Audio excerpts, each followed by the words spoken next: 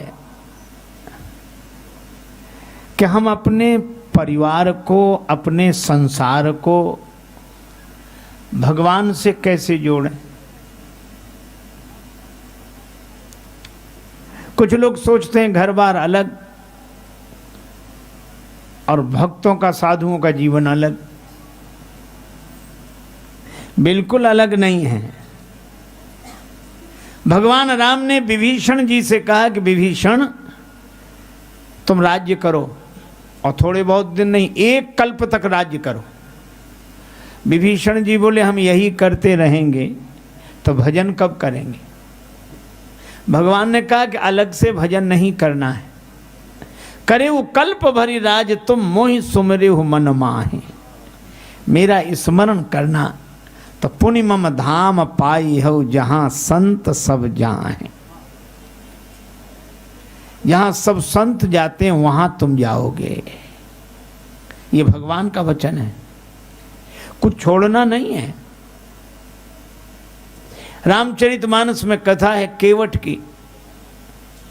केवट नाव चलाता है, नाव गंगा जी में चलाता है, पर नाव की विशेषता यह है कि नाव तो जल में रहती है पर जल नाव में नहीं आता है, तभी वह दूसरों को पार उतार पाता है केवट। और हमें भी लगता है कि उस नाव से वह परिवार का पालन करता है।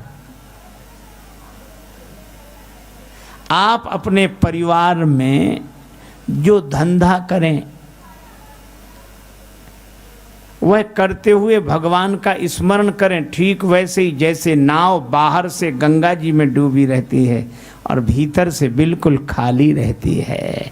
इसी तरह हम बाहर से संसार में डूबे रहें और भीतर से खाली रहें, भगवान को पुकारते रहें, तो हमें भगवान के पास नहीं जाना पड़ेगा। एक दिन भगवान हमारे घाट पर आ जाएंगे, हमारे पास आ जाएंगे।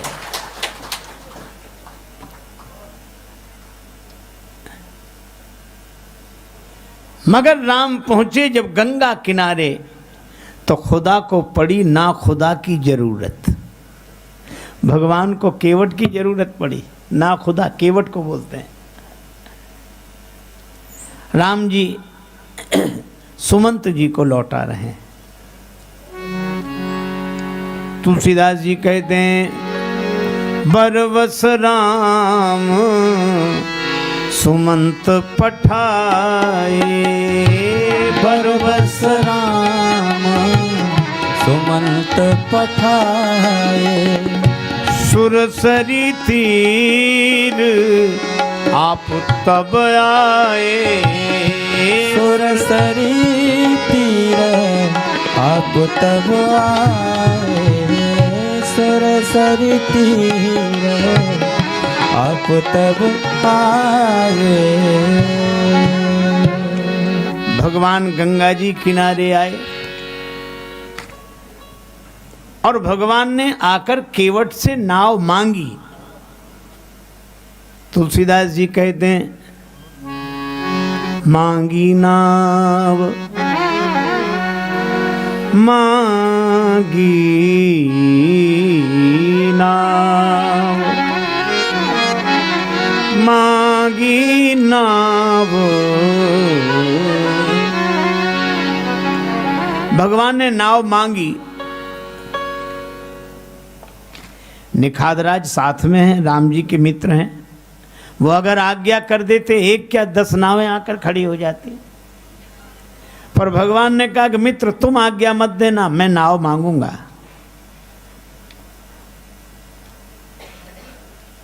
क्योंकि मेरी मां ने कहा है कि राम जब तक तुम आम नहीं बनोगे तब तक राम नहीं बनोगे। आम आदमी की तरह कठिनाइयों का अनुभव तो करें, आम आदमी की तरह नाव मांगे।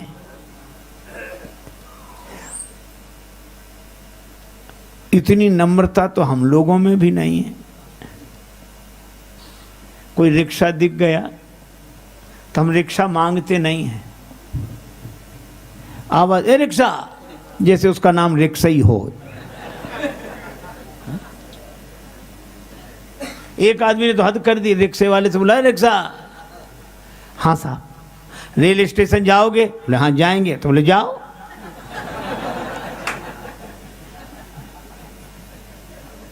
दो आदमी एक रिक्शे पर 2 घंटे बैठे, उतरकर उसे अठन्नी दे दी। रिक्शे वाले ने हाथ जोड़कर कहा भैया ये तो कम है। दूसरा क्या कहते, कम है? अपना मकान लिख दें तुम्हारे नाम, जमीन लिख दें, बड़े कम। दूसरा क्या कहता, इसके मुंह मत लगो, इन लोगों को मुंह मत लगा करो, ये छोटे लोग हैं, चलो। ये हमारा व्यवहार है। और भगवान राम का व्यवहार, आज्ञा नहीं दी, नाव मांगी, मांगी नाव।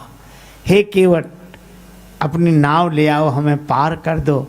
और नाव जब मांगी तो केवट के आंखों में आंसू आ गए।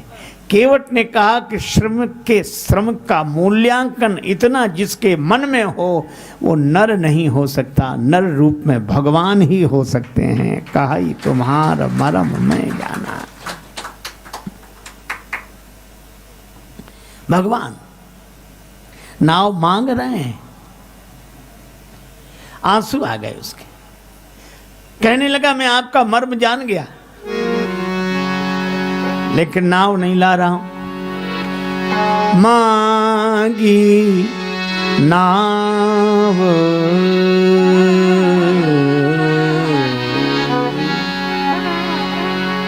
न केवट आना